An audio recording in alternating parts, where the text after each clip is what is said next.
Gotta love yourself before you learn how to love somebody. You better love yourself. Gotta love yourself before you learn how to love somebody else. You gotta love yourself before you learn how to love somebody else. You better love yourself. You gotta love yourself before you learn how to love somebody else. How you gon' say you love yourself when you put poison in your body? Knowing it's killing you, but you can't stop cause you enjoy it. Risk is greater than a reward, you gotta use lies. We got the world wide web, you got access to knowledge. I can't stay silent, I gotta keep it silent. I'm tired of my people dying from lack of even trying. Understand that it's bad for you, but you justify it. Know what you need to do, but the truth is you deny it. Voluntary blindness, aiding genocide, it's suicide if you push solutions to the side. Our ignorance got a penalty that make me wanna cry. Can't put two and two together, realize we the 12 tribes. Body supposed to be the temple, but the temple been defiled. If you can't worship him indeed, he don't want no praise from your mouth. His commandments teach us everything love is about. Without him, it ain't no way you can love yourself at all. Gotta love yourself before you learn how to love somebody. You better love yourself. You gotta love yourself before you learn how to love somebody. You better love yourself. You gotta love yourself before you learn how to love somebody. You better love yourself. You gotta love yourself before you learn how to love somebody. You better love yourself. When I say love yourself, ain't talking about you pleasing your flesh. More like practicing refraining from what's bringing you depth. The cares and wonders of the world, that's what be bringing you stress. Trying to keep up with them trends, that's what got you depressed. We be the biggest consumers, but really need to invest. We so predictable, they don't see us as a threat. Mentality's full of trash, when we gon' clean up the mess? Our community the worst, so who gon' bring out the best? We got low expectations, so we settle for less. We get undeserved kindness, so we think that we blessed. We don't love ourselves, that's why we be killing each other. We still breaking commandments, that's why we stuck in the struggle. Glaring evidence with no change, you got me befuddled. Don't know how to show humility, even though we been humble. Grace and mercy, you ain't dead, yeah, that's how much he love you. Giving you chance after chance, cause he waiting on you to love you. You gotta love yourself before you learn how to love somebody. You better love yourself. You gotta love yourself before you learn how to love somebody. You better love yourself. You gotta love yourself before you learn how to love somebody. You better love yourself. You gotta love yourself before you learn how to love somebody. You better love yourself. Everybody always talking about generational curses, but nobody ever talks about what we gotta do to break these generational curses. And in order to do that, you gotta learn how to love yourself. And when I talk about loving yourself, I mean keep the Most High's commandments. He created us, so he know what's best for us. And doing what's best for you is the highest form. You gotta love yourself before you learn how to love somebody. You better love yourself. You gotta love yourself before you learn how to love somebody. You better love yourself. You gotta love yourself before you learn how to love somebody. You better love yourself. You gotta love yourself before you learn how to love somebody. You better love yourself.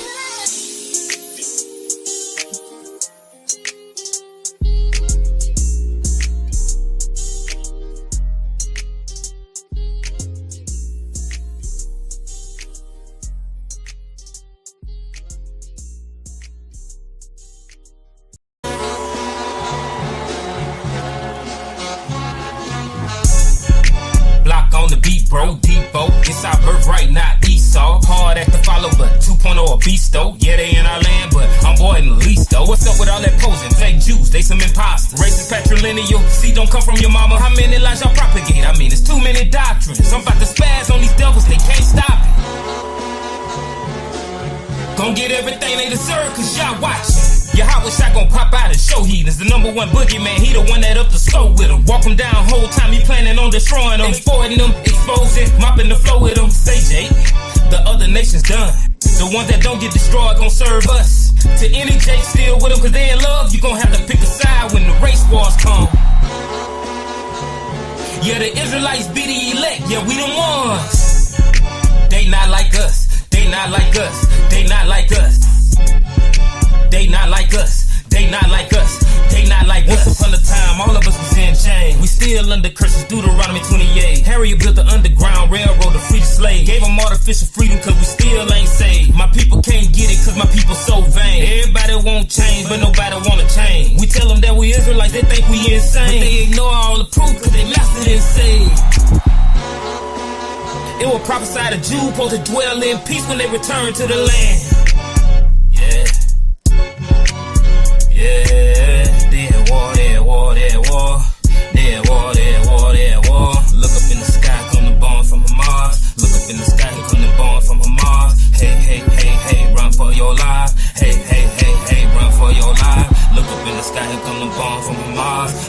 sky, here come them bombs from the Mars.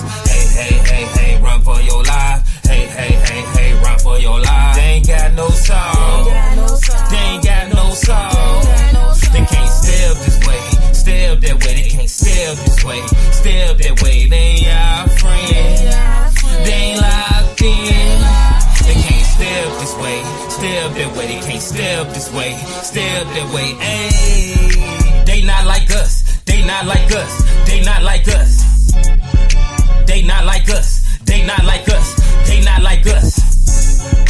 They not like us. They not like us. They not like us. They not like us. They not like us. They not like us. It was prophesied the Jews supposed to dwell in peace when they return to the land.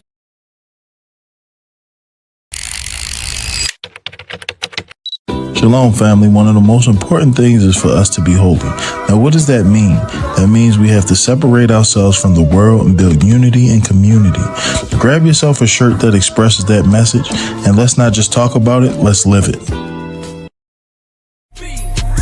Ain't no free will, it's all predestinated. From every death to every child brought forth through copulation. From the spouse that you choose to your current occupation, you either receive mercy or Yahweh's indignation. I can recollect on times that I could have been dead. Caught lacking, no strap, I had a knife instead. Played it cool, he wanted to kill me for how I used to move. Had to match his energy, portray that I was strapped too. But inside I'm praying to God, hoping he don't shoot. Still I'm whooping, telling him I know what he won't do. Until Messiah come. And you think in the night like a thief. Gotta do the work until the Messiah come. Get caught sleeping. Come on. When the Messiah come. Gotta do the work until the Messiah come. And you think in the night like a thief. Gotta do the work until the Messiah come. Get caught sleeping when the Messiah come. Gotta do the work. Procrastination come from Satan. Not action need to be affirmative. You got options, you got choices. The consequences are permanent. Just you and your well-being can't be all that you concerned with. With the use of having knowledge if nobody else is learning. You, we responsible for breaking the curse. It's on you. Don't be lazy. I put in some work. It's on you. Don't be stubborn. Sis, put the Most High first. You can win them by your conduct. You being observed. It's on you. We the reason we can't exit Babylon while we still getting destroyed. Don't know who we really are. It's on us. We who we waiting on, not the Messiah. Do the work. You want the kingdom, gotta stay on fire. Shalom. And you think in the night like a thief. Gotta do the work until the Messiah come. Get caught sleeping. Come on. When the Messiah come. Gotta do the work until the Messiah come. And you think in the night like a thief. Gotta do the work until the Messiah come. Get caught sleeping when the Messiah come. Gotta do the work until the Messiah come.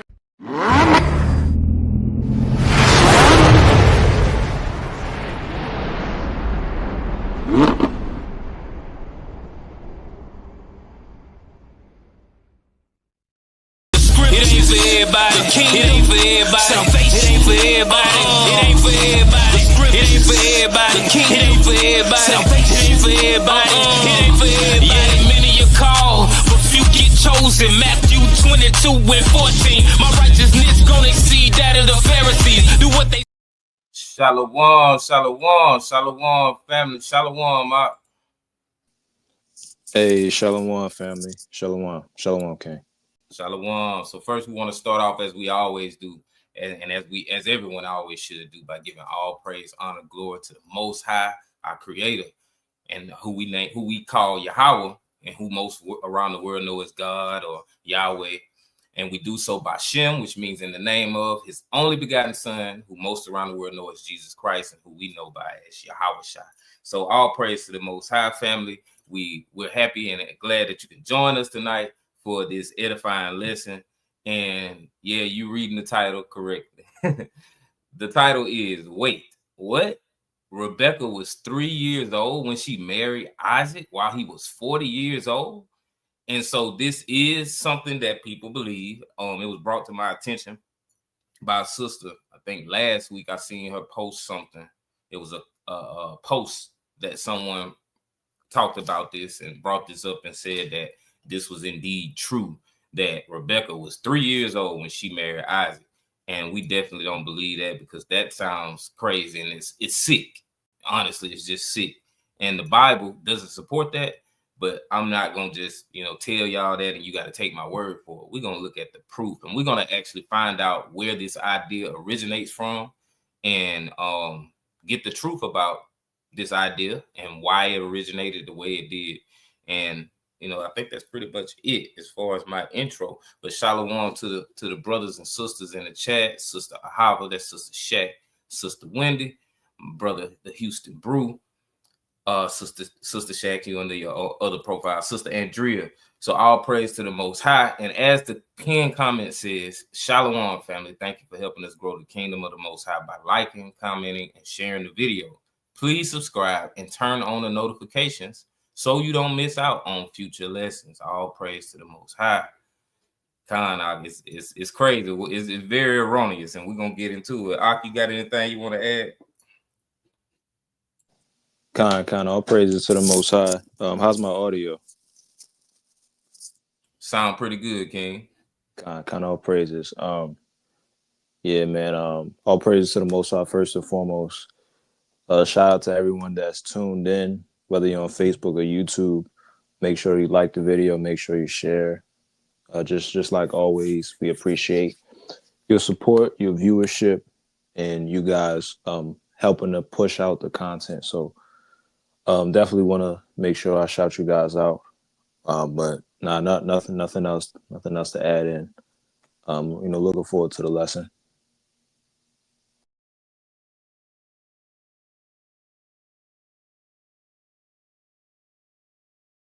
Khan, all praises. I'm sitting here talking on mute. All praises. At the Water King, the Water. So we're gonna go ahead and get into it, and I'm going to and Khan, most definitely, Sister, when the people are discussing, we're trying to try any and everything to discredit the Most High and the laws, and that's part of it. And the other part of it, we're gonna get into it also when we get into this origin of this doctrine. So let me go ahead and get my screen shared. Let me get this pulled up first. Okay, let's see.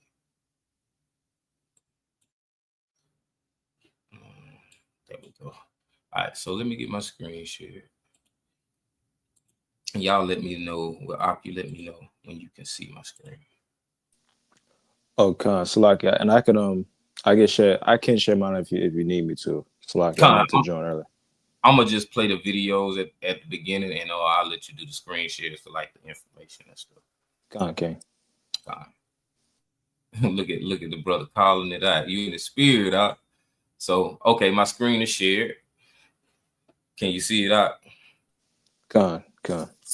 So I'm gonna play this video, just a little bit of this video. Isaac was 40 when he married Rebekah. How old was he? 40. Right? Genesis 25:20. Rebekah was born when Sarah died. Genesis 23:1 and 2. Isaac was 37.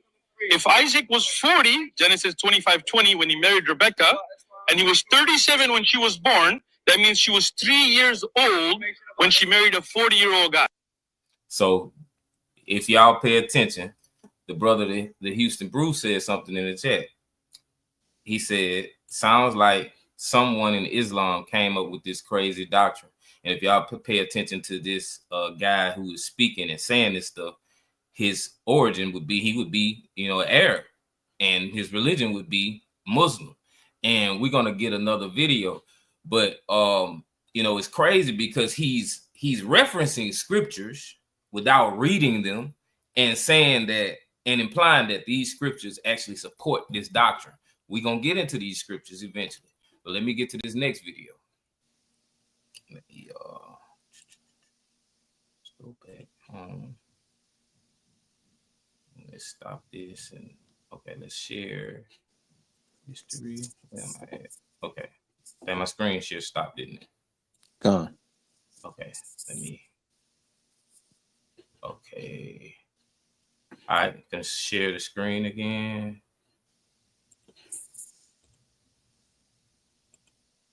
Okay, I'm gonna show you this share screen. All right, there we go. So this is another video speaking of the same thing, y'all. To the church, Mary herself was between 13 and 14, according to the church. I wanted y'all to pay attention to the first part. According to the church. Mary herself was between 13 and 14 years old when she had Jesus, when she gave birth to him. How old was Joseph according to the church? He was in his 90s. Why are you hypocritical when you talk about Islam? Y'all heard that? So apparently the church, or I guess the church fathers, the sources they have says that Mary was 14 or 13 and Joseph was actually 90 years old when they got together, which is crazy. Nothing to back this up though. It's just they said, and we're gonna keep on going. When the age difference is even greater than the age difference of Muhammad, peace be upon him, and Aisha. Secondly, according to Jewish tradition, the age of marriage, and this comes from Genesis 21 and 22, where Isaac marries Rebekah at the age of 40 years old. But how old was Rebekah? Well, according here to Genesis 21 and 22, we find that Rebekah was only 3 years old. And this is confirmed by all rabbinic scholars. This is why the law in Judaism for marriage begins at 3 years old. According to the church. Hi, did y'all hear everything? I want to make sure everybody heard what this man said. I'm going to play it one more time, just so y'all can make sure y'all hear everything he's saying. Then we're going to get into it. I'll play it one more time. This is a short video. I know, right, Sister Shaq? What church? Mary herself was between 13. According to the church, Mary herself was between 13 and 14 years old when she had Jesus, when she gave birth to him. How old was Joseph according to the church? He was in his 90s. Why are you hypocritical when you talk about Islam when the age difference is even greater than the age difference of Muhammad, peace be upon him, and Aisha? Secondly, according to Jewish tradition, the age of marriage, and this comes from Genesis 21 and 22, where Isaac marries Rebekah at the age of 40 years old. But how old was Rebekah? Well, according here to Genesis 21 and 22, we find that Rebekah was only 3 years old. And this is confirmed by all rabbinic scholars. This is why the law in Judaism for marriage begins at 3 years old. All right, did anybody go to Genesis 21 and 22 yet? Anybody? Have y'all went to Genesis 21 and 22 and saw what it said? Because he said this is where it's confirmed that she was 3 years old. So I'm going to wait to see if anybody already went there. And what did y'all find there? That it doesn't say that. It don't say nothing like that. It's crazy work. But we're going to get into these scriptures, y'all. And he's probably trying to reference the scripture without remembering what scripture he wanted to reference that they used to try to support this argument. And we're going to get into it. But, Aki, you want to add any point about anything that was said in those videos? Yeah, I would just I was wondering because I didn't hear him mention it, but I would like to know what church father he uses to substantiate that particular claim. Right. Because like I did a short search, a brief search, and basically there's not a unanimous position on Mary's age, just based on patristic sources. And furthermore, going from the patristic angle or the church father angle, they don't believe that Joseph touched Mary ever. They believe in what you call a perpetual virginity of Mary. So they don't even take the stance that Joseph even looked at Mary in that way, but he was more so like the guardian of her. And so this is how you get like certain, you also get certain traditions that say, Joseph was the father of Mary, which is, a strange doctrine, but you get these doctrines from the understanding that Joseph was more so the guardian of Mary than her actual husband per se, because he was never going to touch her, but he was going to be the guardian over her and her child. But yeah, like the position of the church, just talking about like, from patristic sources, they don't even teach that Joseph ever touched Mary. Like they say he never touched Mary. So it's like, I would like to see what a patristic source he will quote, and then like what are you using that to say? Like, are you trying to use that to say, oh well, he was betrothed to her, and like it's like how would he use these sources? And I think people like this are a little bit or not a little bit, but a lot of bit dangerous, because what they'll do is they might they'll like loosely quote something, and then it'll be out there for people to try to take off with it. And those people that take off with it, they don't go and substantiate it. And so you got like a bunch of people believing something, you know, which is a falsehood, and they haven't even substantiated it for themselves. Right. You know, so I that's what I was wondering. Like, well, what church father says this? Because I read the patristic sources. Like, I read church father history and stuff like that, and I haven't really seen a unanimous position on it. Like, I've seen them say, you know, she was, you know, on the younger side, you know, like, you know, a young adult woman, and Joseph was up in age and he was about to die. I've read that, but I haven't read about like, you know, oh well, she was only 3, and like I haven't read anything like that personally. So, you know, like I made a good point, how dangerous it is when people put stuff like this out, because you got to understand people have a very short attention span. People will take things they see on the internet and run with it. Oh, that's why I don't believe in that book. It's a white man book anyway. You know, I knew that book wasn't right. They'll just run with it. They won't research the information. They won't do any kind of textual analysis to see if this is actually in the Bible, and they'll run with it. We see that with like the AI videos. We in this phase of the AI videos, and it gets more and more convincing. And then you got the false news articles, and people run with those things and share like, oh my God, then somebody got to say, hey, that's AI, because they haven't taken the time to go and research and find out if it's real or not. That's just the way that people operate in this world.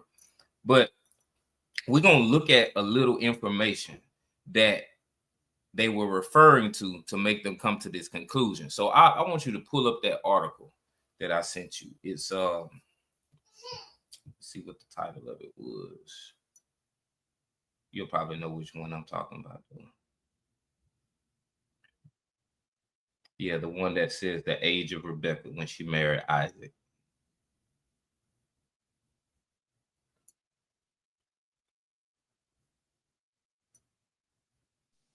Let me see. Let me get it pulled up, because I'm not on my regular. I realize I'm not on my regular laptop.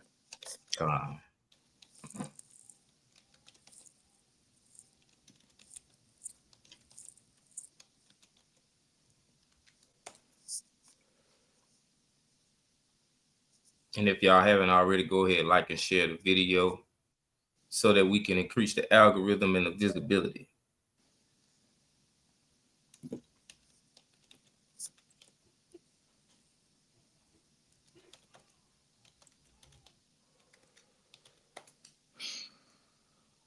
All right. I think I got it right here.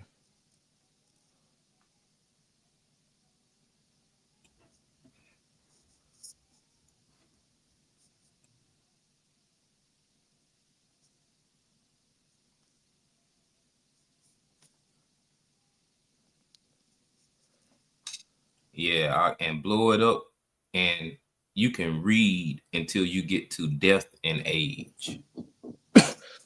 How's this looking? It's good. Look pretty good.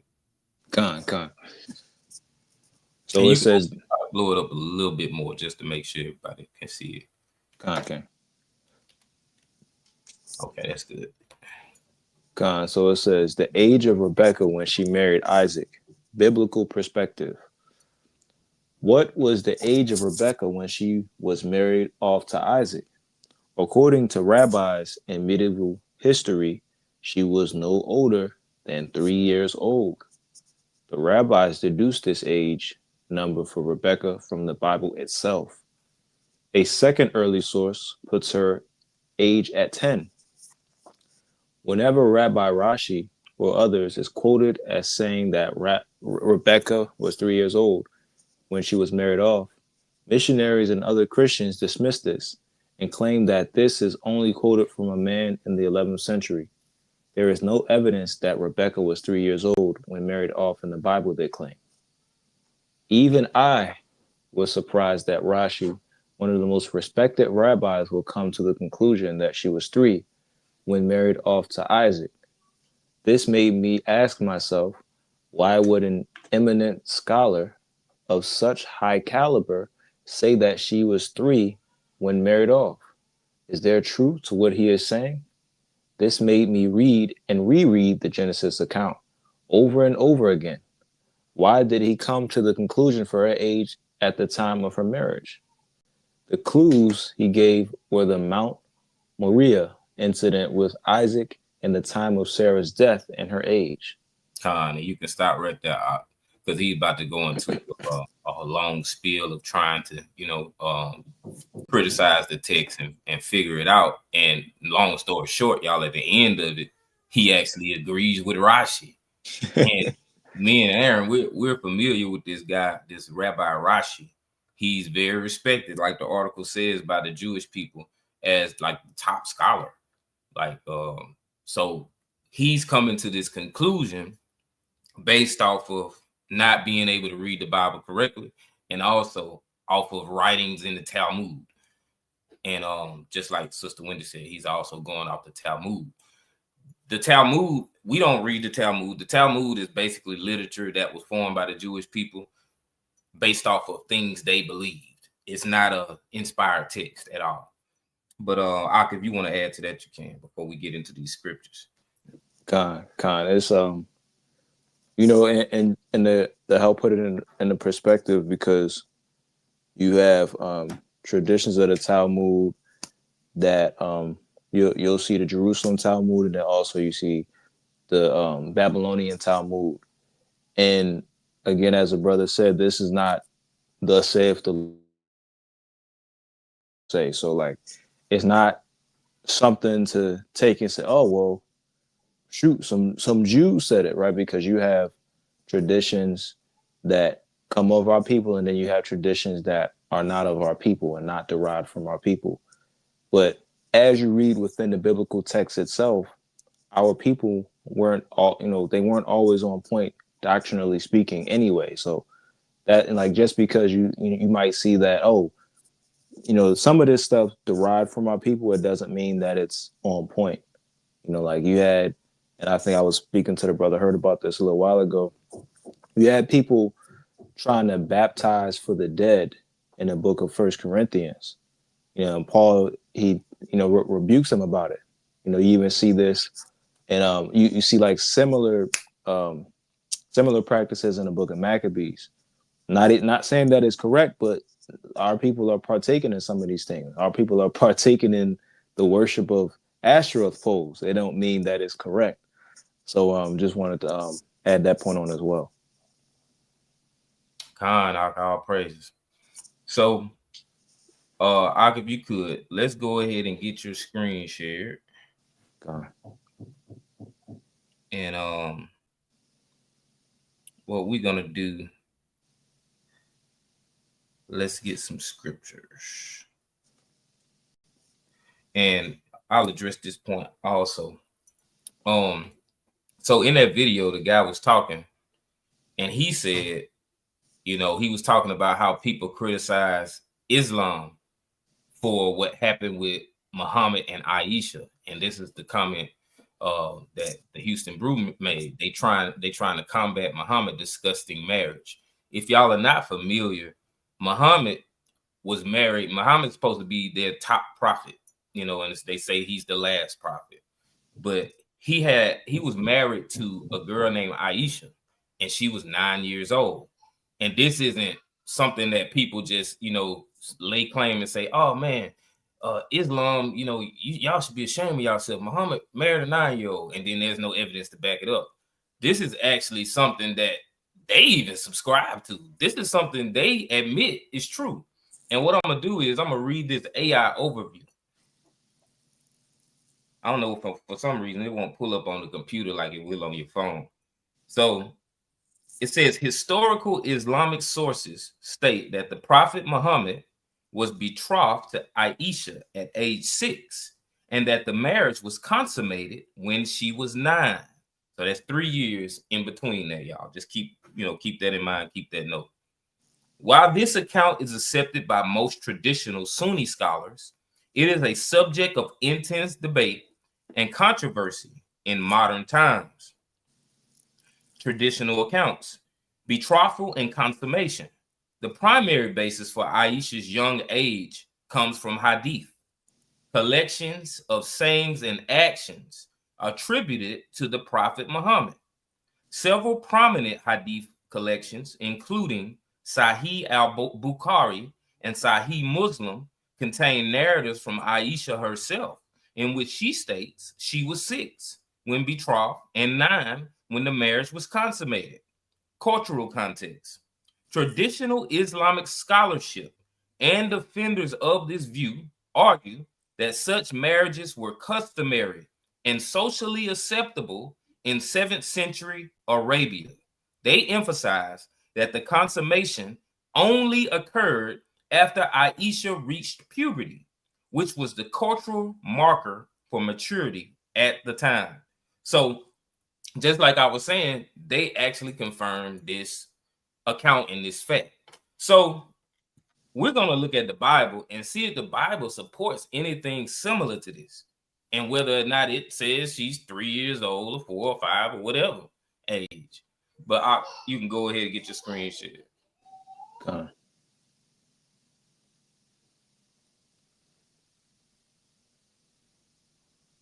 And let's start with Genesis 17 and 17.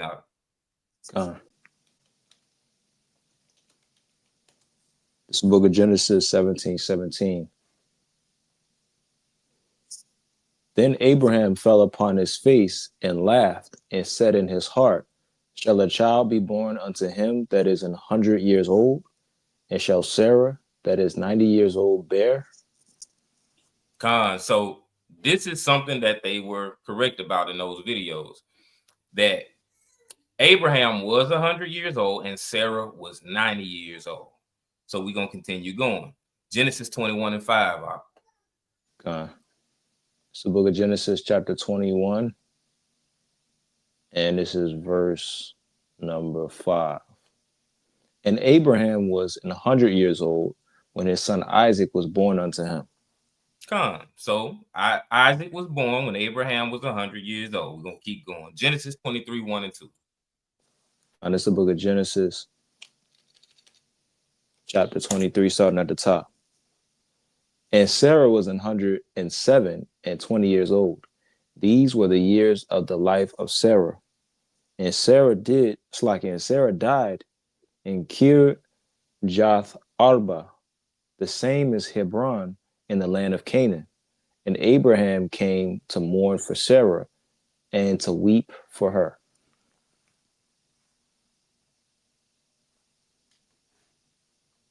Salaki. Hold on a second. Okay, So Sarah dies at 127 years old, y'all. What age did it say she was when she actually had Isaac? She was 90.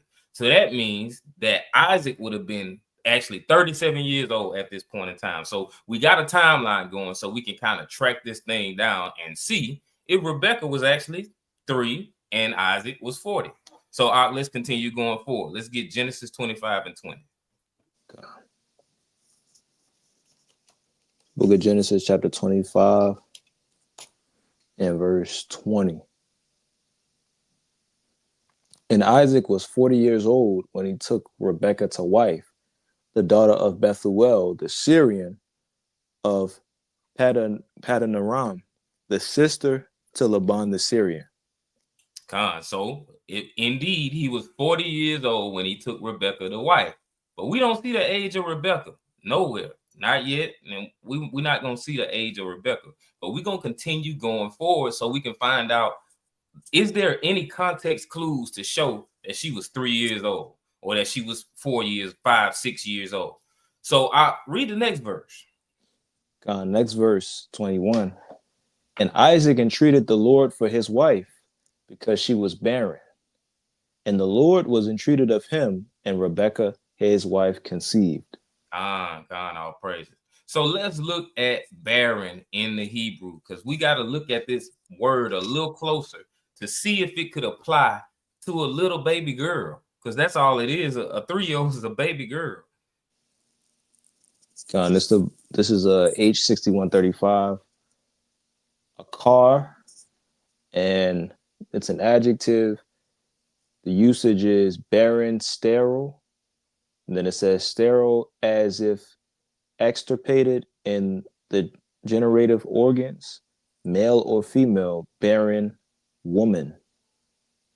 Con. And when you look at that word extirpated, y'all, that's basically saying that those organs had been destroyed, or they would no longer work the way that they were designed to.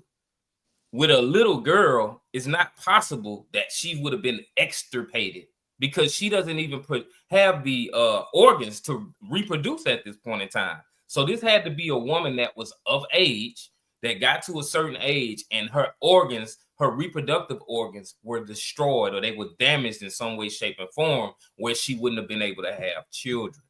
This kills the false assumption that she would have been 3 years old, or even just a little girl. But we're gonna continue going forward. Ak, if you want to add something to that, you can also. Con, yeah, that's a great point. And also within the definition, it even continues to emphasize it by saying barren, and then it puts woman in parentheses. When you look at the usage of this word, just going down, the first usage is Genesis 11:30, and it says, "But Sarah was barren; she had no child." And keeping in mind, Sarah, when she eventually is able to bear, she's a very old woman. She's not a young girl. And anytime we see someone is barren, they're of womanhood. Like typically when we see the word, it's of womanhood. So just adding on to the brother's point, I think all of the usages, like, we don't really see, like, in the context of, like, when it's speaking about a woman, you don't see like any type of thought where it could be, well, maybe this person is a child or a young person. Like, no, it doesn't. It's good. Like contextually, it doesn't lend for that. So, excellent point. Con, all praises. It's a beautiful point.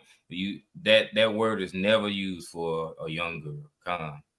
So now what we're gonna do, y'all? We're gonna look at the account of Rebekah when she walked the earth before she actually met Isaac, so we can examine and see if this is indeed a little girl. So let's go to Genesis 24, and it's just the thought of a grown man seeing a little baby girl and saying he wants to marry her, which we know and understand that to marry, the only reason to marry is to procreate, to make children. So for a grown man to look at a little girl like that, when there are plenty of grown women walking around, it's sick. It's just completely sick. And to put that on our forefather, to say that they were sick-minded to do these type of things, when through Isaac is how the Israelites were blessed. It's kind of weird. But go ahead, hit out verses 1 through 4, Genesis 24.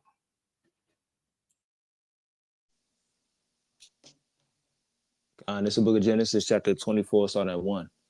And Abraham was old and well stricken in age, and the Lord had blessed Abraham in all things.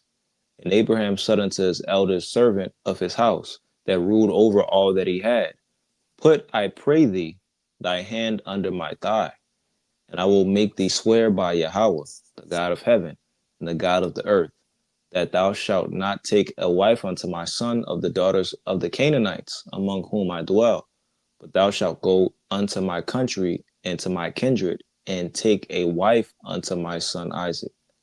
Con. So this is showing us Abraham when he was getting older, and we understand that Sarah had died by this time. Abraham makes his eldest servants promise to him that, hey, you're going to find a wife for my son Isaac.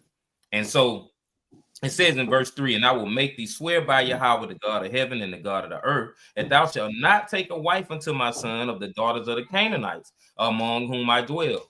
But thou shalt go into my country and to my kindred, and take a wife unto my son Isaac. So we know at this point in time, they were living in the land of Canaan, and he didn't want Isaac to take a Canaanite woman as a wife. So he had the servant promise that he was going to go find someone that was of his lineage, someone that was his kinfolk, someone that would have been kin to him as far as the 12 tribes of Israel.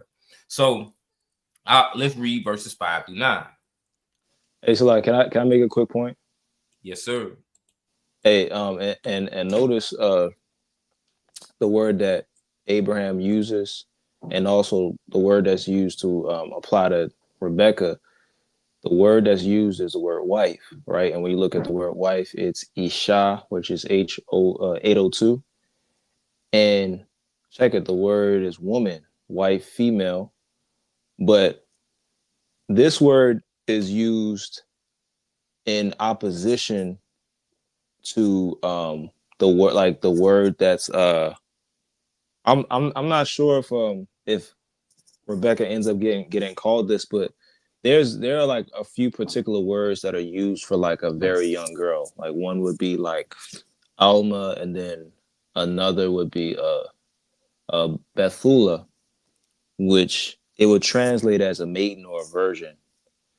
But typically you would see these words used in reference to a young woman. So like if the understanding was Abraham was like, hey, go grab a very young woman. Like theoretically, if we were to like go with that logic and say, yeah, she was a really young girl. Let's say she was 10. Okay. If that's the understanding, we're going to see a steady dosage of the word Alma or the word Bethula versus the word Isha, which is a woman. So that's like indicating of adult age. So just wanted to add that point also. And Sister Wendy put a question in the chat. What was the cultural significance of putting the hand under the thigh for an oath? And when we look at this context, we understand that this is he's making an oath or a promise to do right by what Abraham told him to do. And that hand going under his thigh is pretty much him saying, hey, I'm going to do exactly what you told me to do. And it's involving his trust in him to do what he said he's going to do. So it's basically like he's making an oath to him by that action. Hopefully that answers the question. And Arthur, you want to add to that? Okay. Yeah, and also a bit based upon an ancient Near Eastern custom, that was like a signal to basically confirm like an agreement or a deal. Like they would put, like they would grab the thigh with it, because like people they use text like this to say funny stuff about our forefathers and stuff like that. Mm-hmm. But it's not like that was an ancient Near Eastern cultural aspect that's being highlighted through the text. God. All right, so let's continue going forward, and let's read verses 5 through 9. Jumping down. This is Genesis chapter 24, starting at verse 5. And the servant said unto him, peradventure the woman will not be willing to follow me unto this land. Must I needs bring thy son again unto the land from whence thou camest? And Abraham said unto him, beware thou that thou bring not my son thither again.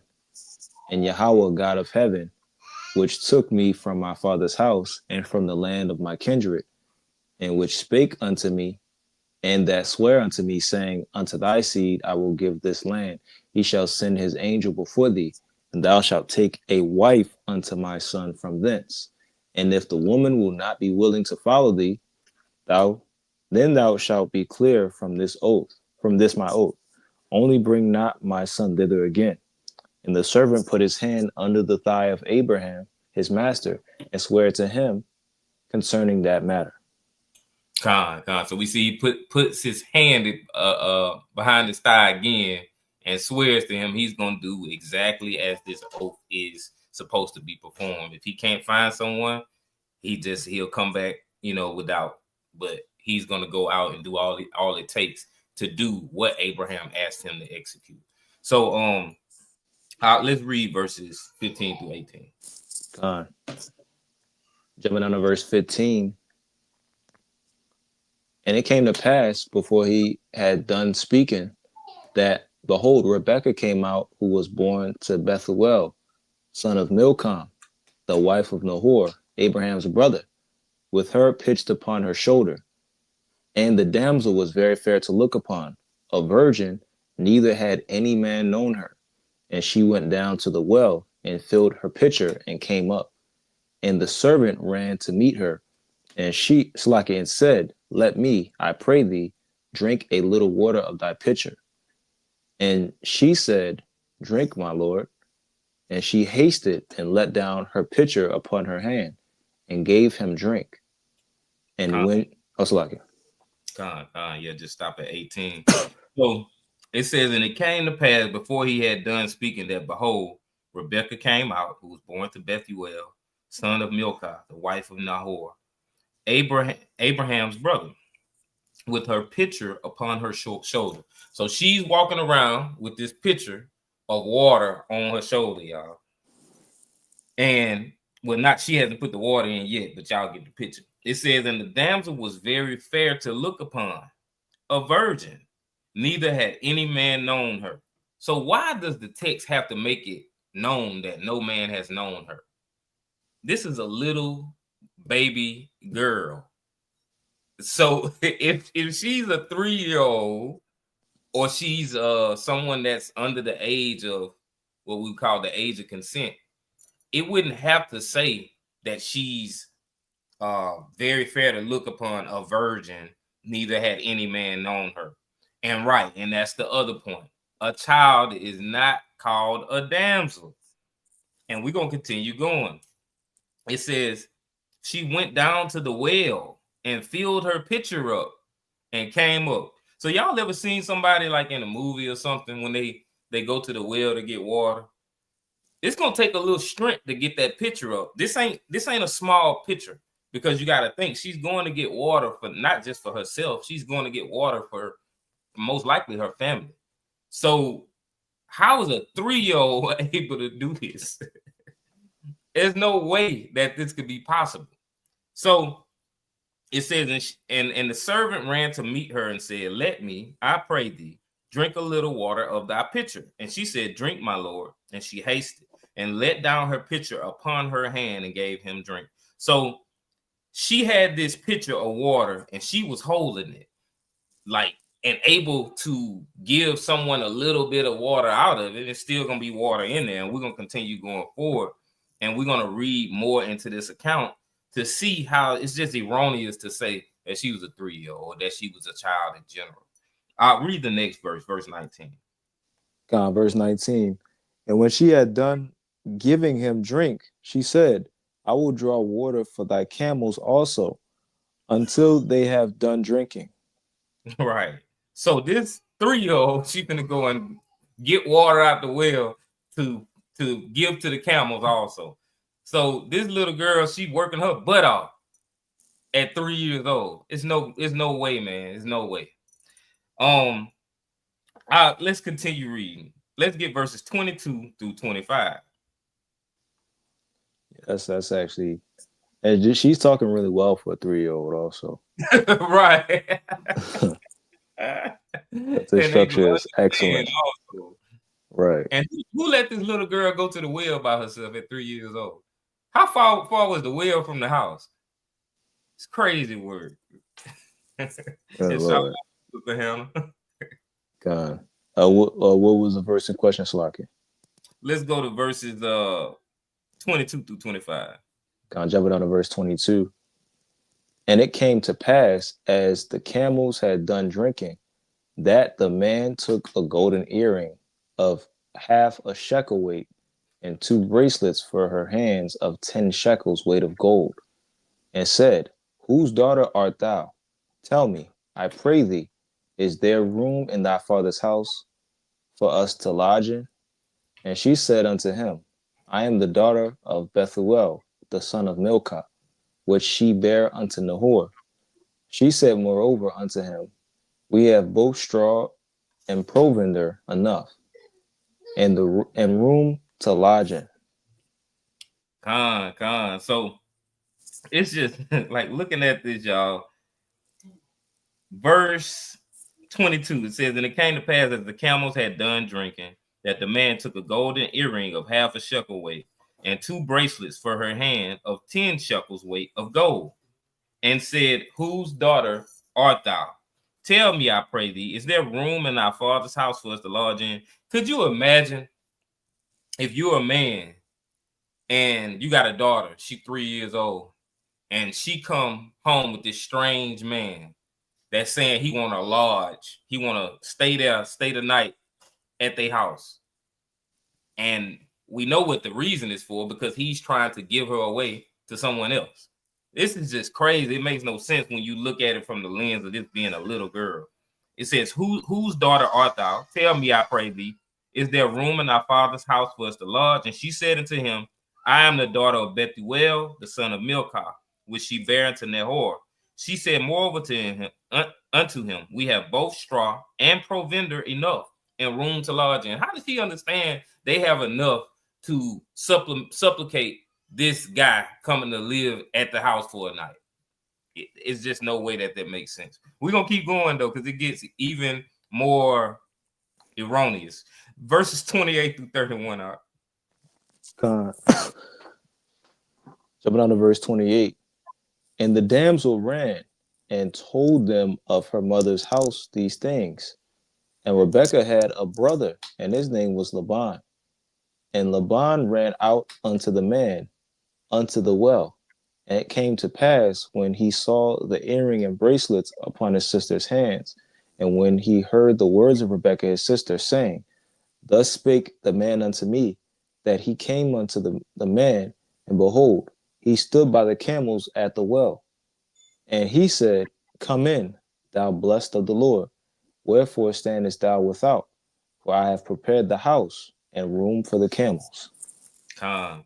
So this brother of hers welcomed this man, this guy Laban, with open arms. And just think about, how we are about our sisters. You're not just welcoming a strange man that's drawn himself to your sister and came home with it. You can be like, Hey, what are you doing with my sister? Why are you around her? Why did you come to my house?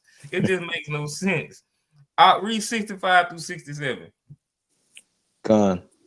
Jumping down to verse 65. It says, For she had said unto the servant, What man is this that walketh in the field to meet us? And the servant had said, It is my master. Therefore she took a veil or vow and covered herself. And the servant told Isaac all things that he had done. And Isaac brought her into his mother Sarah's tent and took Rebekah, and she became his wife, and he loved her. And Isaac was comforted after his mother's death.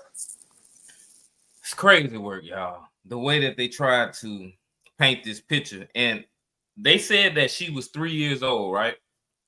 For some reason, they believe that she was born at the same time that Sarah died. Because when Isaac turned 40 years old, that would have been 3 years after his mother's death. I don't know where they're getting this magic number 3 from, but that's what they're doing. They're just saying this and placing it in the text. And when you read this with the understanding that they have, this just sounds sick. 65 through 67.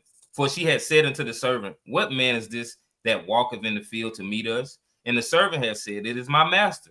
Therefore she took a veil and covered herself. How can a 3-year-old understand that she needs to take a veil and cover herself? It says, And the servant told Isaac all things that he had done.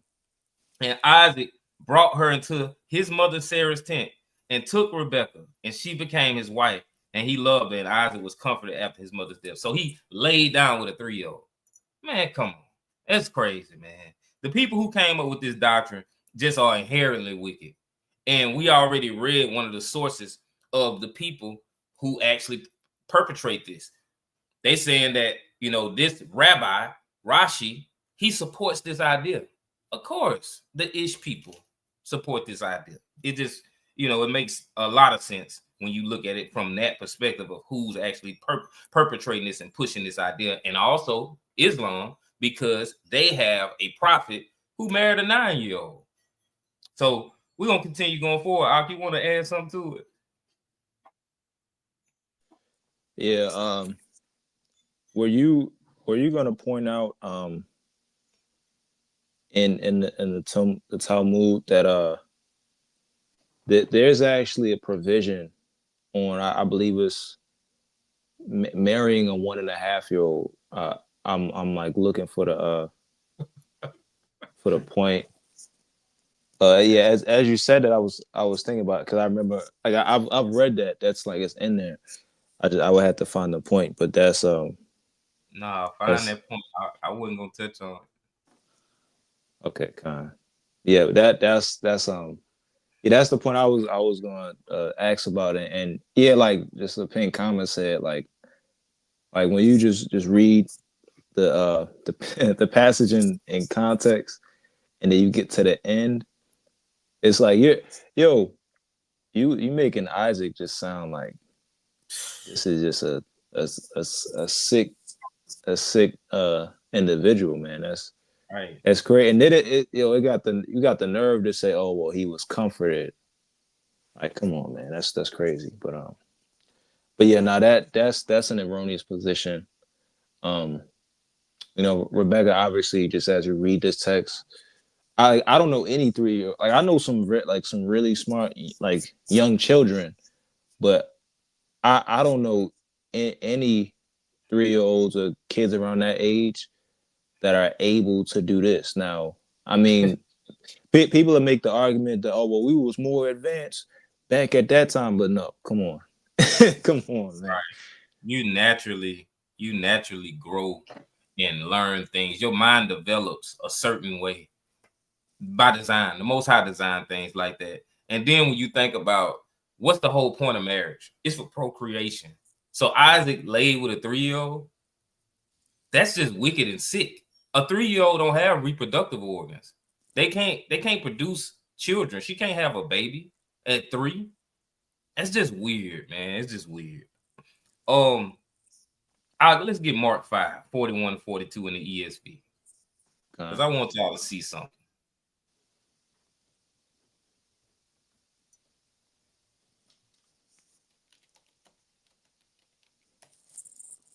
And this is the book of Mark, chapter 5, starting at verse 41. Taking her by the hand, he said to her, Talitha kumi, which means, little girl, I say to you, arise. And immediately the girl got up and began walking, for she was 12 years of age. And they were immediately overcome with amazement. And he strict. Yeah, just 41 and 42. So, taking her by the hand, he said to her, Talitha kumi, which means, little girl, I say to you, arise. And immediately the girl got up and began walking, for she was 12 years of age, and they were immediately overcome with amazement. She's not called a woman. She's not called a damsel. She's not called a maiden. None of that, because she's a little girl. So if Rebekah was a little girl, they never would have referred to her as a woman, pretty much. That's what she's referred to in the passage of Genesis 24, the chapter of Genesis 24. So just showing that it's just no way that could be. But go ahead, Ak, if you want to add something. If you got that up.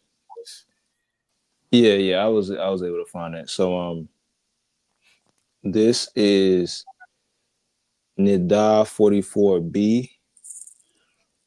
It says Mishnah, and I'll read it verbatim. Yeah, and I'll just read the whole section. It says, a girl who is 3 years old and one day, whose father arranged her betrothal, is betrothed through intercourse. As the halakhic status of intercourse with her is that of intercourse in all halakhic senses. And in a case where the childless husband of a girl 3 years and 1 day old dies, if his brother, the Yavam, engages in intercourse with her, he acquires her as his wife. And if she is married, a man other than her husband is liable for engaging in intercourse with her due to violation of the prohibition against intercourse with a married woman. Wow. Yeah, that's crazy, man. Yeah, Salakia, it was three years old and 1 day. So Salakia. Wow. 3 years old in 1 day. That's for them, that's good enough. It's crazy, man. And Sister Hannah said I was flabbergasted when I seen it. She was the one who had shared it, y'all, when she saw it. And I was like, man, I got to do a lesson on this because this is crazy. Because I wanted to find out, I was interested in where this idea came from. So I just did a little searching to find out what was actually going on. But Shalom Paraz. So let's look at, so there's another source, y'all, that the idea of a underage, Rebekah being an underage girl. And this source supports the idea that she wasn't 3, but she was 10 years old. And what we're gonna do is, what I want to do first, and I'll send this to you so everybody can look at this also while I read it. Let me I'm gonna let you place this in the chat. Let's see, copy.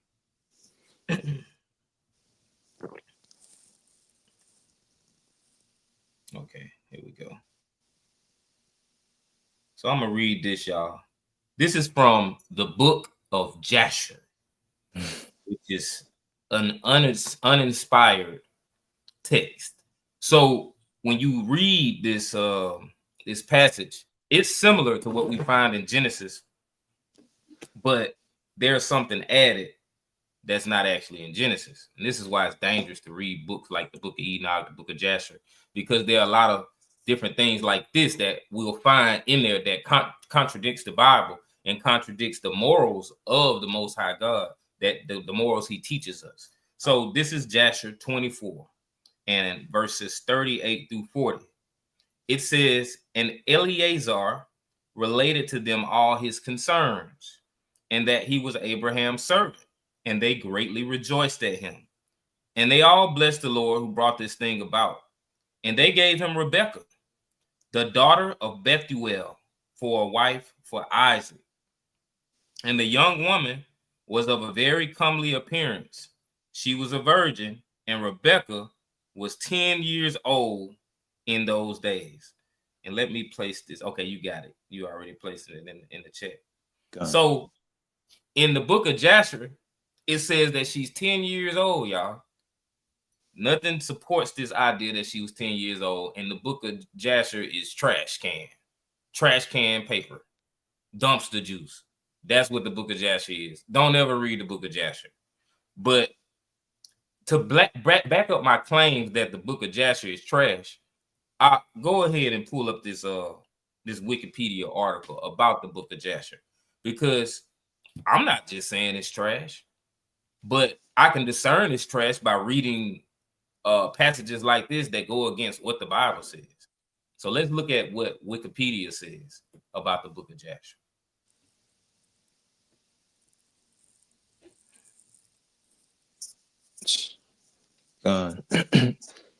So it says the book of Jasher, which means the book of the upright or the book of the just man, is a lost book mentioned in the Hebrew Bible, often interpreted as a lost canonical book.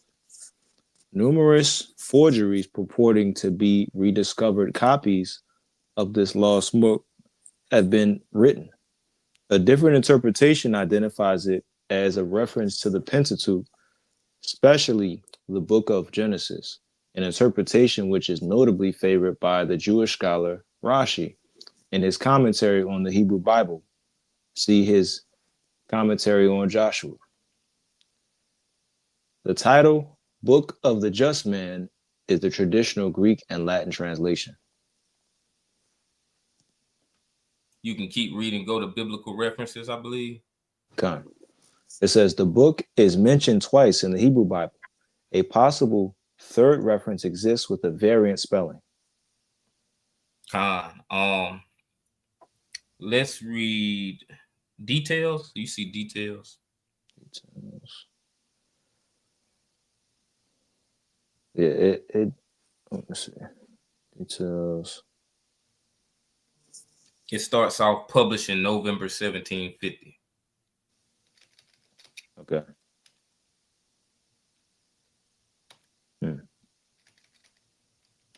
If not, I'll just read it from the phone.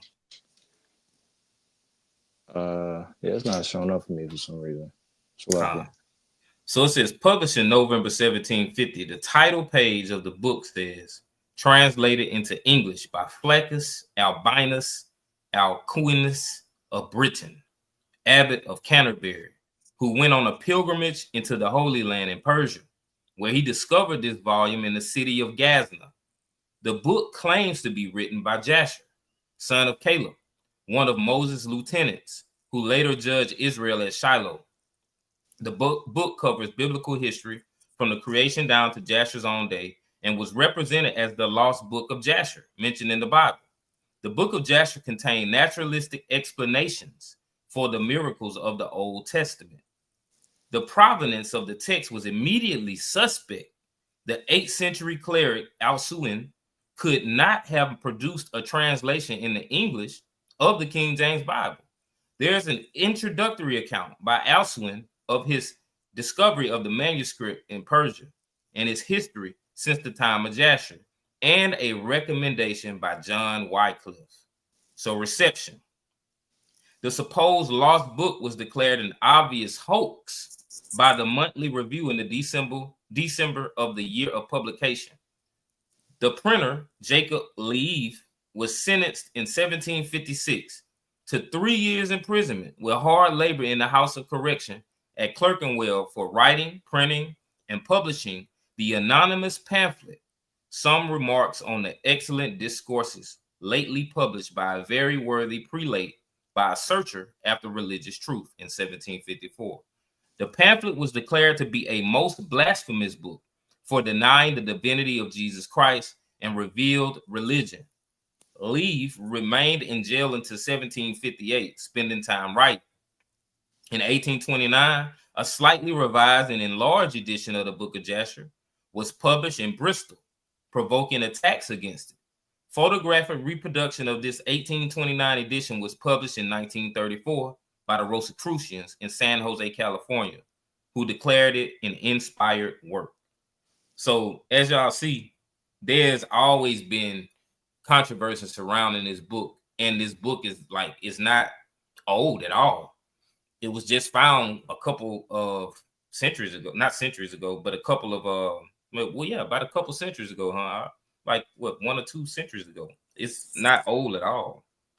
Right. So yeah, just to show that this book is not something you should read, and it's nothing we should look at it and say, yeah, it's probably a valid account. It's definitely not a valid account. But yeah, you can add to that if you want to. There's a book. It's called Enoch, Jubilees, and Jasher, banned from the Bible, and it also, and that's a great point in what you read in there, because it said that the provenance was, that basically it was saying the provenance was unknown, meaning like they didn't know, or it was suspect what the origin or where or who it came from. Talking about the Book of Jasher, because like even with the name of the book, which is Jasher, that's not a person per se. So it's just the book of the upright, or it could be righteous. So like that's already ambiguous in and of itself. But a point I was going to make out of this book called Enoch, Jubilees, and Jasher, banned from the Bible, it actually says that there are a lot of Mormons that praise this book. But even then, the Mormons, they're not willing to take the stance and and say, oh, well, you know what, this is part of Holy Scripture. Like they won't even canonize it, but you have like Mormons that casually praise it and use it. So I just wanted to add that point on. But and we already know, like, with the sect of the Mormons, they're already, they already teach some whacked out points. So like they're not even willing to canonize it. And also another point that was in that Wikipedia article, it actually ends up classifying the Book of Jasher as pseudepigrapha. And when you break down the term pseudepigrapha, it breaks down to the word pseudo, which roundabout in a roundabout way means not what it's purported to be, or in so many words, spurious or fake. And then you have griffa, which is graphe, which really goes to the word writing. So it's really saying an unauthentic writing.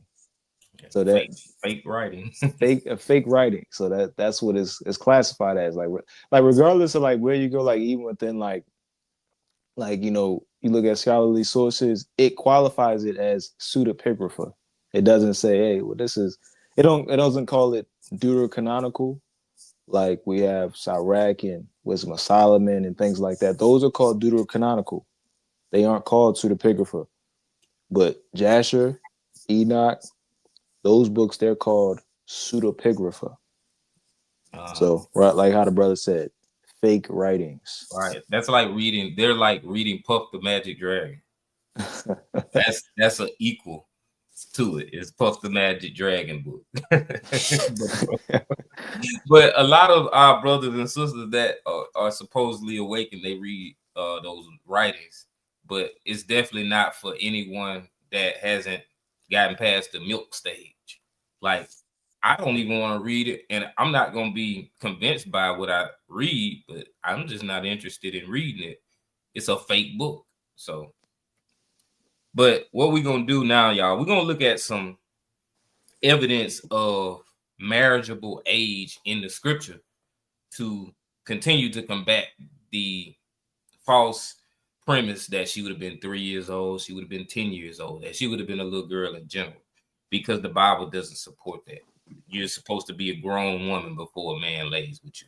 So let's go to Ruth 1, verses 11 through 13. This is the book of Ruth, chapter 1, starting at verse 11. And Naomi said, turn again, my daughters. Why will ye go with me? Are there yet any more sons in my womb, that they may be your husbands? Turn again, my daughters.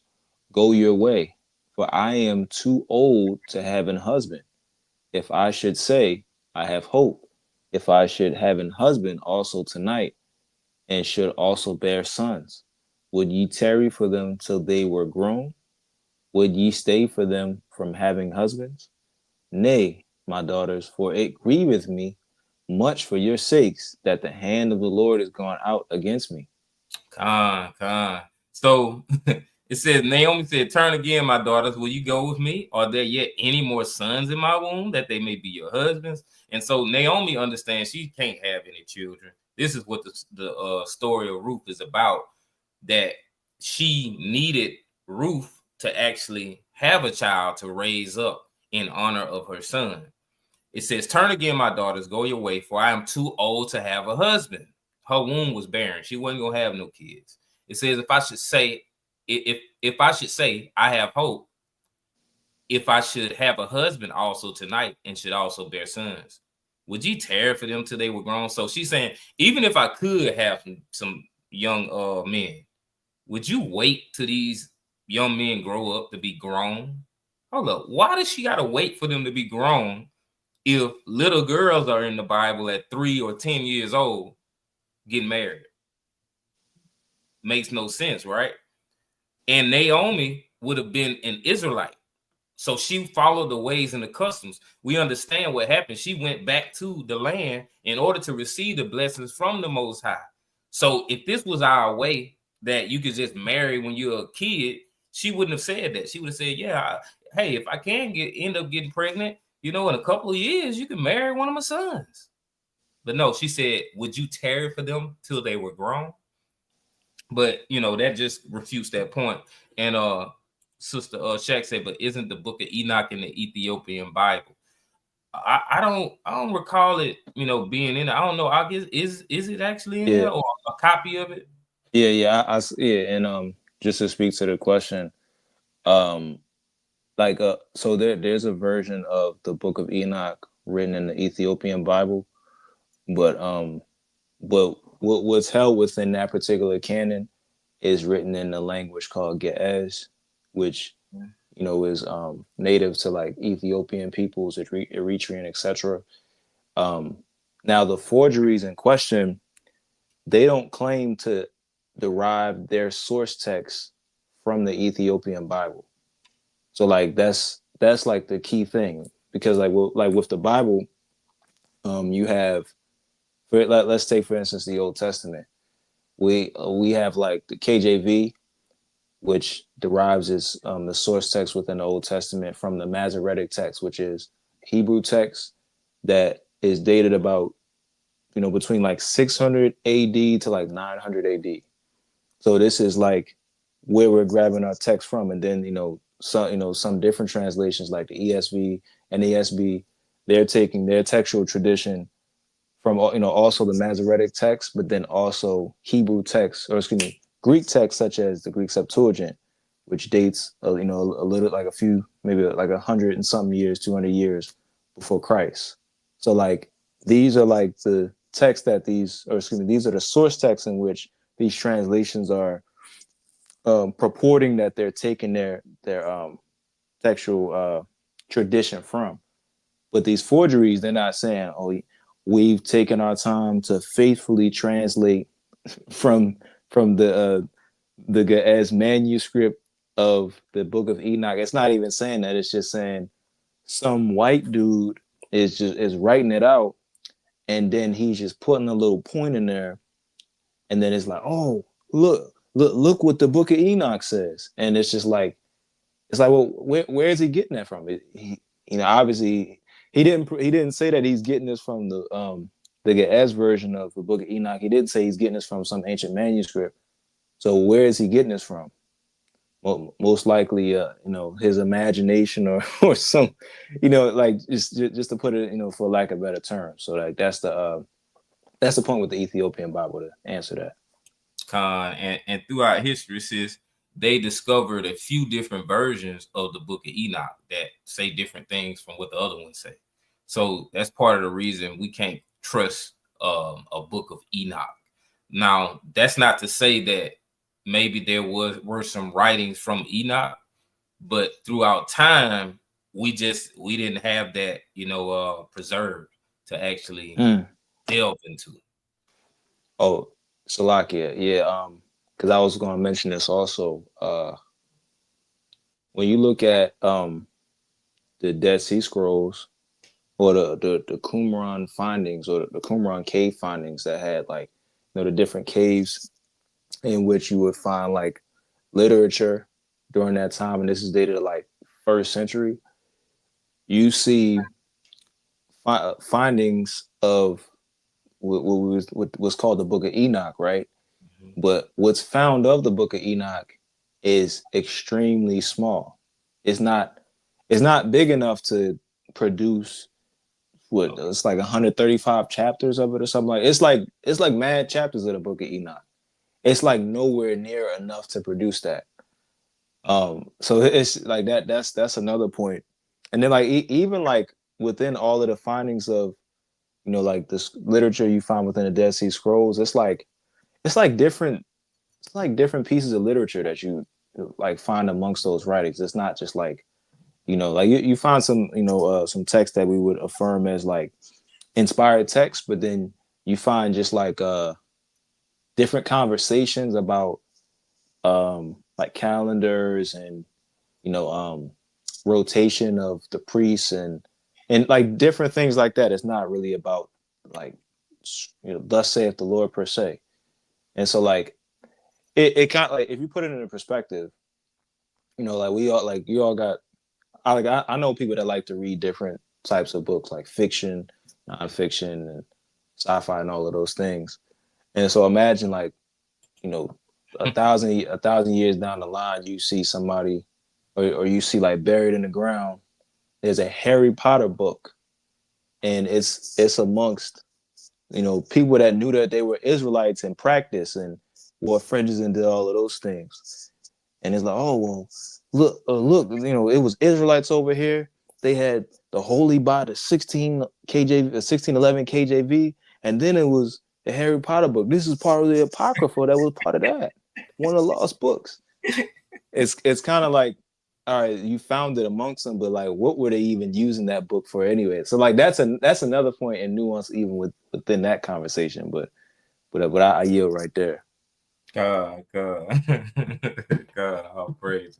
So, yeah, man, just, you know, looking at like what Ox said. He said, plus in the book of Enoch, it says Noah was an albino and that he married his grandma. Oh my God, that's just erroneous, man.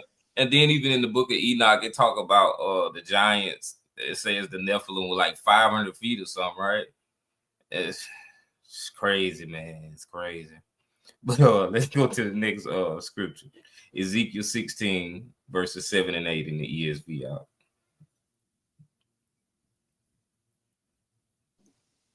So Leviticus 16. Ezekiel 16, verse 7. God, it's the book of Ezekiel, chapter 16, starting at verse 7. I made you flourish like a plant of the field, and you grew up and became tall and arrived at full adornment. Your breasts were formed, and your hair had grown, yet you were naked and bare. When I passed by you again and saw you, behold, you were at the age for love, and I spread the corner of my garment over you and covered your nakedness. I made my vow to you and entered into a covenant with you, declares the Lord God, and you became mine. So this is the Most High speaking. And he says in verse 8, when I passed by you again and saw you, behold, you were at the age for love. So this shows us that there's an age for love. There's an age of consent. There's no looking at a little girl and being turned on to the point that you want to lay with a baby. It's crazy work. That you're not going to find that concept in the scripture at all. So we look at verse 7. It says, I made you flourish like a plant of the field, and you grew up and became tall and arrived at full adornment. Your breasts were formed and your hair had grown, yet you were naked and bare. And so it's giving us the visual concept of this being a grown woman. And of course, he's talking about Israel. But the understanding is this is something that you can apply to a man and a woman. A man can't do nothing with a little bitty girl. The whole point that the Most High created marriage was to reproduce, to be fruitful and multiply. Give me 1 Corinthians 7 and 36. Same translation. You can go back to KJV. Okay. It's the book of 1 Corinthians 11 and 36. 1 Corinthians 11? 1 Corinthians 7. 7. Okay, Salakia. Okay. It's the book of 1 Corinthians chapter 7, verse 36. But if any man think that he behaveth himself uncomely toward his virgin, if she pass the flower of her age, and need so require, let him do what he will. He sinneth not. Let them marry. If she passed the flower of her age, this is again an age of consent. An age of consent, y'all. We're not gonna find the Bible promoting 3-year-olds having sex and 10-year-olds having sex. Just not. Give me Genesis 2 and 24. John, this is the book of Genesis, chapter 2, verse 24. Therefore shall a man leave his father and his mother, and shall cleave unto his wife, and they shall be one flesh. A man will leave his father and his mother and cleave unto his wife. And when you look at that word wife, let's just look at it out.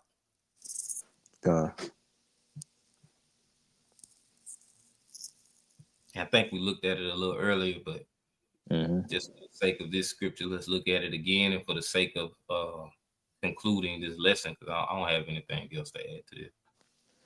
Con, this is H82, or it's like H802, Isha, and it says woman, wife, female, woman opposite a man, wife, woman married to a man, female of animals, each, every pronoun, and then definition, it expresses the same point. Con, this is a woman that is speaking of, and then once you look at these other scriptures that we see it used in, you can scroll down to it. Just like he showed earlier, you will never see this word used for a little girl. And we saw the scripture in the New Testament in Mark 5:41 and 42. When it was talking about a 12-year-old, it called her a little girl. It didn't call her a woman. So, you know, it just is what it is. I think the point has been exhausted. If you want to add something to it, you can. So we definitely want to give all praise, honor, and glory to the Most High. And we do so by Shem HaMashiach Yahweh Shah. So all praise to Yahweh. God, all praises to the Most High. Yeah, beautiful lesson. Definitely. Yeah, I think the point was proven. Also, you know, it's nonsensical to believe and teach that Rebekah was merely 3. Even 10 years old is extremely preposterous in my opinion. But 3 is crazy. 3 is crazy. Just because of just using common sense, like after reading that account, if you just take away, okay, that's a 3-year-old doing that, that's, you know, it's crazy. But you know, all praises to the Most High. He went into it and broke it down. Went into the sources as well, and just slow cooked it, so to speak. So all praises to the Most High for it. You know, nothing else to add, King. All praises, y'all. If y'all got any comments or any questions, y'all can place them in the chat. And I want to share something with y'all real quick. Let's see. Place this on the screen just in case. Let's see. So boom. Just in case y'all are in the Mississippi area this weekend, let me take this banner off so y'all can see and read this. We're doing a music review. The brother who's in the chat, the Houston Brew, he's one of the hosts. Also, brother Hondo Alatunde and brother Yoel Yehuda will be hosting a music review of my album, Letter to the Gentiles. And I'll actually be present with the brother Hondo. He lives in Mississippi, and that's where we're gonna have the Hebrew Music Festival also this Sunday. So if you in the area in the Mississippi, Jackson, Mississippi area, y'all pull up. We're gonna have a nice festival, and there'll be vendors there and all of that good stuff. So if y'all ain't doing that, come through. So all praise, honor, glory to the Most High. And let me get this off the screen now. So the comments, I was reading the comments. Yeah, that was the date for the publishing. The Water King for responding.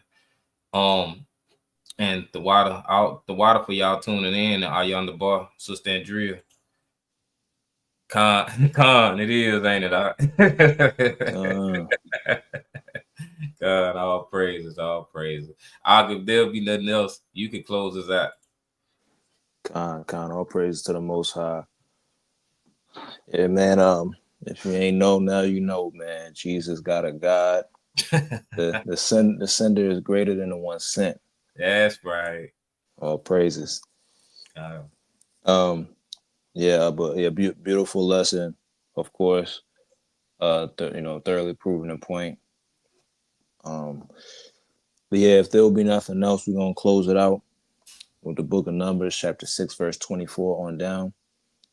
It says, Yahweh bless thee and keep thee. Yahweh make his face shine upon thee and be gracious unto thee. Yahweh will lift up his countenance upon thee and give thee peace. And they shall put my name upon the children of Israel, and I will bless them. And with that, I'll say shalom. Shalom. And hopefully, I think everybody's been paying attention. Y'all know what's going on. People been losing their mind about these food stamps. What's up, buddy? About these food stamps being cut off and stuff like that, man. And acting like it's gonna be the end of the world, but it's only the beginning of the end. So, through all whatever we gonna face, y'all continue to endure and be strong through whatever we end up going through. But all praise to the Most High for any and everything. But yeah, some of our people probably gonna lose their mind with this food stamp stuff, y'all. So just keep an eye on this type of stuff. But all praise, honor, glory to the Most High, Yahweh Bashem Mashiach Yahweh Shai. So shalom, family, shalom. Shalom.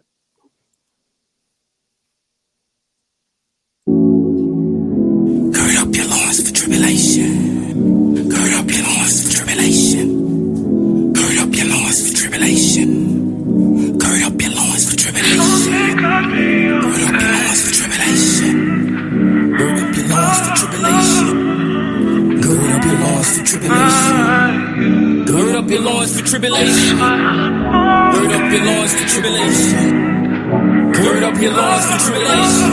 Hey, gird up your loins for tribulation. Gird up your loins for tribulation. Gird up your loins for tribulation. Hey, gird up your loins for tribulation. Yeah, gird up your loins for tribulation. Hey, you gon' face tribulations when you serve Yah. You persecuted for righteousness, you should feel joy. Who gets refined through fire, determine real ones. Cause you on tip of their ears, they don't feel y'all. But never compromise salvation just to feel love. Deliver, rebuke, and reproof, now that's real love. Don't care if you don't like what I tell you, they ain't changing. You can't receive it, then maybe he ain't dealing with you. The approval of Yahweh, what we gotta come on. And that can't happen disregarding what he told you to do. No matter what you think, all that matters. And I'ma bear my cross with faithfulness. I die for it too. Cause in the end, I'ma get eternal life if I do.